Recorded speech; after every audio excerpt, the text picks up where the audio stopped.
राजकुमार भाटी ब्रह्मांड का सबसे बड़ा बाबा। अब आप कह रहे हैं कि योगी सरकार की जिम्मेदारी है, इस बाबा को बाबा बनाने में अपनी भूमिका के बारे में भी तो कुछ बोलेंगे ना राजकुमार भाटी। संदीप जी, आप अच्छी तरह जानते हैं, आप बहुत जिम्मेदार पत्रकार हैं कि राजनीतिक लोग आयोजनों में जब बुलाए जाते हैं तो जाते रहते हैं। धार्मिक आयोजन में भी, सामाजिक आयोजन में भी, सत्संग में भी, खेलकूद में भी, और राजनीतिक लोगों की जिम्मेदारी भी बनती है और उनकी ज़रूरत भी होती है कि कहीं आयोजन है और बुलाया जा रहा हो तो वो जाएं। किसी आयोजन में शामिल होने से या किसी के साथ खड़े होने जाने से भविष्य में आगे आने वाले समय में कोई हादसा होता है तो क्या उसके लिए जिम्मेदार ठहराया जा सकता है? मैं सरकारी पक्ष से दो प्रवक्ता बोले हैं, हमारे भाई अरुण, मतलब अंधभक्ति के नाम पर राजनीतिक रोटियां आप भी सेकते हैं, ये बात आप मान रहे हैं राजकुमार भाटी? देखिए, मैं बहुत ही ईमानदारी से, मैं बिल्कुल वो नहीं करूँगा कि मैं इनके ऊपर आरोप लगाऊँ या इन्हें जिम्मेदार ठहराऊँ या खुद भागूँ जिम्मेदारी से। मैं बहुत जिम्मेदारी से, आपने बहुत कायदे से शुरू में बहुत 10-11 मिनट आपने बहुत विस्तार से, कोई बिंदु छोड़ा नहीं और मैं उन्हें दोहरा के समय ख़राब नहीं करना चाहता। आपने बहुत कायदे से बात उठाई है।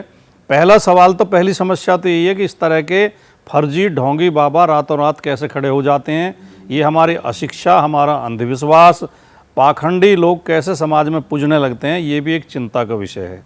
ये कैसे दूर हो, इस पर हम और हमारी राजनीतिक जमात इन्हें शय देती है। सब लोग जिम्मेदार हैं, सब लोग जिम्मेदार हैं। जो बड़े बड़े बाबा जिनके आपने नाम लिए पीछे रिपोर्ट में, और जो जेल में पड़े हैं आजकल रेप और हत्या जैसे आरोपों में, जिनमें से एक आध को तो सजा भी हो चुकी है, उनके साथ हमारे वर्तमान प्रधानमंत्री जी, पहले नेता आडवाणी जी, योगी आदित्यनाथ जी और बड़े बड़े नेताओं के वीडियो हैं, फ़ोटो हैं। उनके आश्रमों में जा के उनकी कितनी प्रशंसा करके आए हैं, उन्हें सर्टिफिकेट दे के आए हैं। मैं बिल्कुल इस जिम्मेदारी से बचना नहीं चाहता कि राजनीतिक लोग जिम्मेदार नहीं हैं। राजनीतिक लोगों को, समाज को सही दिशा देनी चाहिए और ये बताना चाहिए कि ऐसे पाखंडों में न फंसें। लेकिन सबसे बड़ा सवाल ये है कि जो हादसा हुआ, जो घटना हुई, उसमें प्रशासन और सरकार का एकदम फेल्योर था। नदारत थी सरकार नाम की चीज़, कहीं दिखाई नहीं दी। अगर सरकार चौकस होती, सरकार जिम्मेदार होती, प्रशासन ने अपनी जिम्मेदारी निभाई होती तो बहुत मौतें रोकी जा सकती थी, तो बहुत लोगों की जिंदगी बचाई जा सकती। सवाल पर इसी तह में मैं घुस रहा हूं।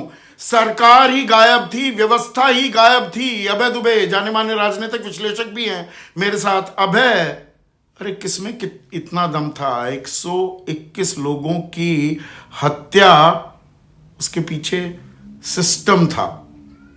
अगर मैं ये कहता हूं, गलत कह रहा हूं क्या? हम सब जिम्मेदार हैं।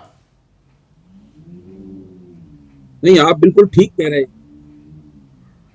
आप बिल्कुल संदीप जी ठीक कह रहे हैं इसमें। लेकिन मेरा एक टेक थोड़ा सा अलग है। सब लोगों की बातों से सहमत होते हुए मैं कह रहा हूं, वो टेक ये है कि ये मसला स्टेट विद इन स्टेट का है।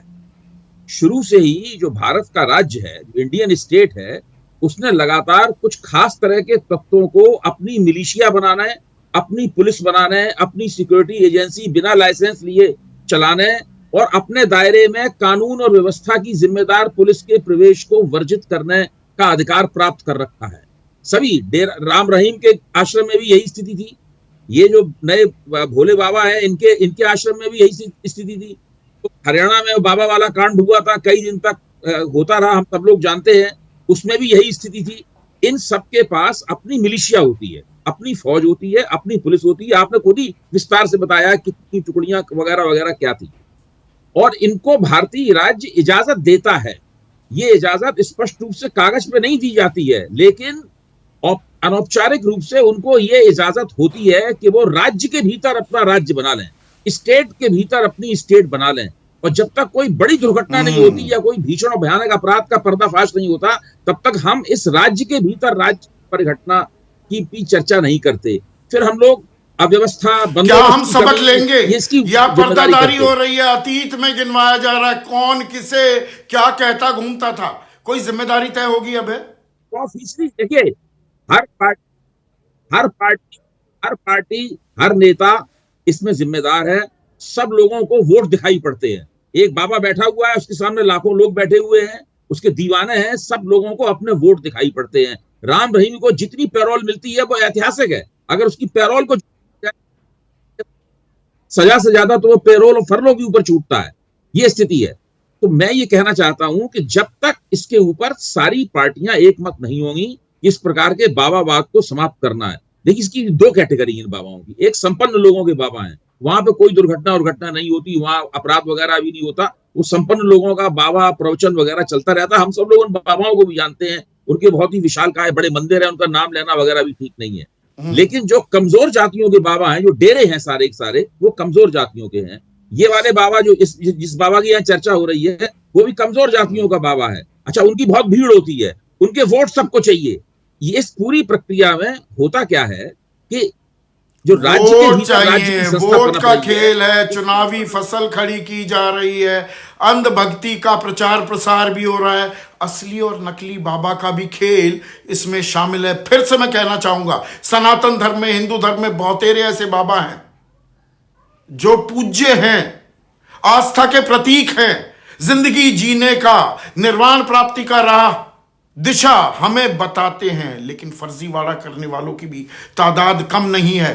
तो उसमें आपकी मेरी भी जिम्मेदारी है, लेकिन बड़ी जिम्मेदारी व्यवस्था की, नकेल कसने की, वो कानून का जो डंडा है, जो वो इकबाल है, उसका इस्तेमाल करने का क्या वक्त आ गया है। हाथरस में जो हुआ, क्या वो नजीर साबित नहीं होना चाहिए कि आगे इस तरह के काम ना हो और ये स्टैंडर्ड ऑपरेटिंग प्रोसीजर सिर्फ फाइलों में, किताबों में दबकर, बंद रहकर ना रह जाए।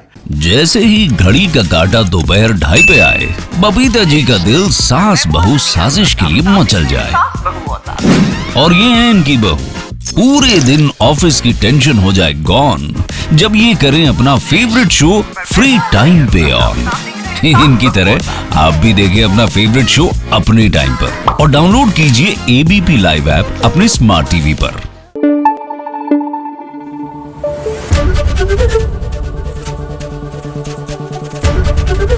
एबीपी न्यूज आपको रखे आगे।